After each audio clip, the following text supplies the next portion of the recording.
अस्सलाम वालेकुम my YouTube family, सब कैसे हैं। समिया इंडिया किचन में आप सबको वार्म वेलकम। तो जनाब, पिछली रेसिपी में 15 शबान को हमने हलवा पूरी और चने बनाए थे। चने की रेसिपी तो आपने देख ली थी, तो आज हम बनाने जा रही हैं पूरियाँ। तो ये उस रेसिपी का बकाया हिस्सा है, तो आए देखते हैं।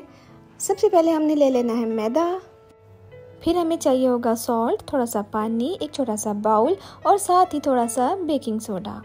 क्वांटिटी तो आप देख रहे हैं, और एक अदद छोटा सा लेमन।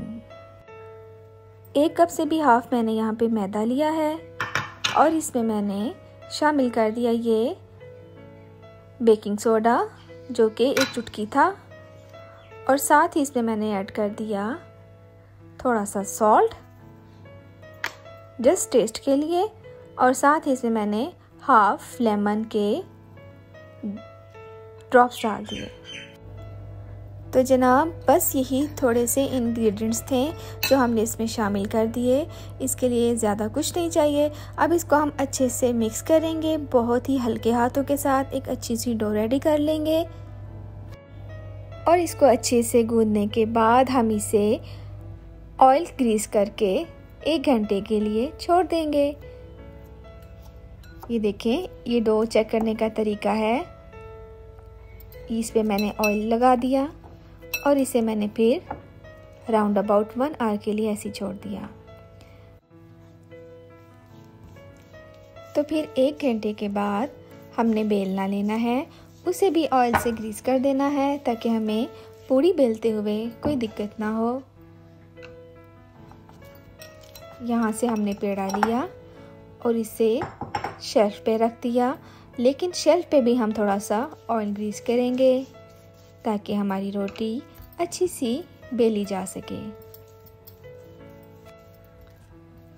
इस तरह से आप इसको रोल करके फिर आपने इसी में से पूरी के 4 पेड़े निकाल लेने हैं इस तरह से।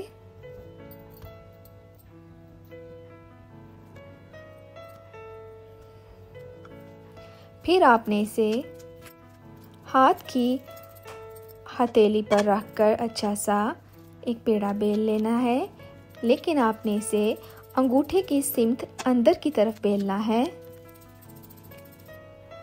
इस तरह से। ये लीजिए, दूसरी तरफ हम पैन को गर्म होने के लिए रख देंगे और फिर रोटी को बेल लेंगे।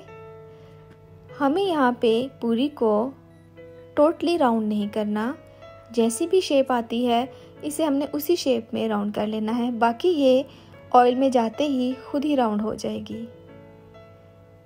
हाथ की मदद से भी आप इसको खींच के भी बड़ा कर सकते हैं क्योंकि इसमें फ्लेक्सिबिलिटी होती है। लीजिए, अब इसे मैंने ऑयल में डाल दिया। ऑयल पहले से हीट अप होना चाहिए। पूरी को हम ज़्यादा नहीं फ्राई करते, राउंड अबाउट 3 या 4 मिनट इस पे लगते हैं इसको फ्राई होने में। ये लीजिए, पूरी हमारी रेडी है। दूसरी पूरी भी डाल देते हैं। बहुत ही आसान रेसिपी है, आपने इसे लाजमी ट्राई करना है और मुझे कमेंट बॉक्स में बताना है कि आपकी पूरी कैसी बनी। भाई, मेरी तो बहुत अच्छी थी और मैंने झटपट से खा भी ली। कभी कभी बहुत आसान काम करते हुए थकावट ज़्यादा हो जाती है और कभी कभी ज़्यादा मुश्किल काम करते हुए पता ही नहीं चलता, हम इतने मुश्किल काम आसानी से कर बैठते हैं। इस पूरी को बने हुए कितने दिन गुजर गए, 15 शबान को बनाई थी, और लेकिन मेरी सुस्ती देखें, इसे मैं आज अपलोड कर रही हूँ। अच्छा, नेक्स्ट डे फिर हम एक बारात का फंक्शन था, वो अटेंड करने चले गए। तो सोचा मैं अकेले क्यों जाऊँ, आपको भी लेके जाऊँगी। इमरान मुझे बार बार कहे नहीं चलो अकेले चलो। मैं कहा नहीं सॉरी, मैं तो सबको लेके जाऊंगी अपने साथ। कहते अच्छा भाई ठीक है, डांट रहे थे मुझे। मैं कहा आप चलते जाएं आगे आगे, पीछे पीछे मेरी वाइटी फैमिली भी आती जाएगी।